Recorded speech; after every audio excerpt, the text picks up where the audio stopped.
শেষ হচ্ছে সাবেক স্বরাষ্ট্র প্রতিমন্ত্রী লুৎফুজ্জামান বাবরের বন্দি জীবন। দীর্ঘ ১৭ বছর পর কারাগার থেকে মুক্তি পেয়েছেন লুৎফুজ্জামান বাবর। ২০০৭ সাল থেকে কারাবন্দী অবস্থায় ছিলেন তিনি। এরই মধ্যে গত মঙ্গলবার সকল মামলা থেকে বেকসুর খালাস পান তিনি। আদালতের সকল প্রক্রিয়া সম্পন্ন শেষে দীর্ঘ ১৭ বছর পর আজকে মুক্তি পেলেন। বাবরের মুক্তির খবরে মঙ্গলবার সন্ধ্যা থেকেই জেলা শহরে আনন্দ মিছিল করেন দলীয় নেতাকর্মীরা। কোথাও কোথাও করা হয়েছে মিষ্টি বিতরণ।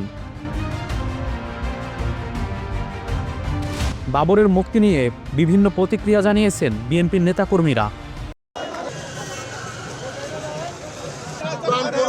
লুৎফুজ্জামান বাবর সাহেবের মুক্তির দিন, আজকে এই আনন্দ আমাদের ঈদের দিনের চেয়েও বড় আনন্দ লাগছে।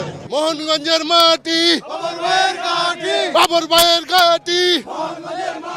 ১৭ বছর এই কুড়ি হাসিনা, স্বৈরাচারী হাসিনা, এই মিথ্যাবাদী সরকারের অত্যাচারের জেল জুলুম, মিথ্যা বানোয়াট মামলা দিয়ে অন্যায়ভাবে অত্যাচার করেছে। বাবর ভাই নির্দোষ। আজকে এই নির্দোষ প্রতিফলন হয়েছে।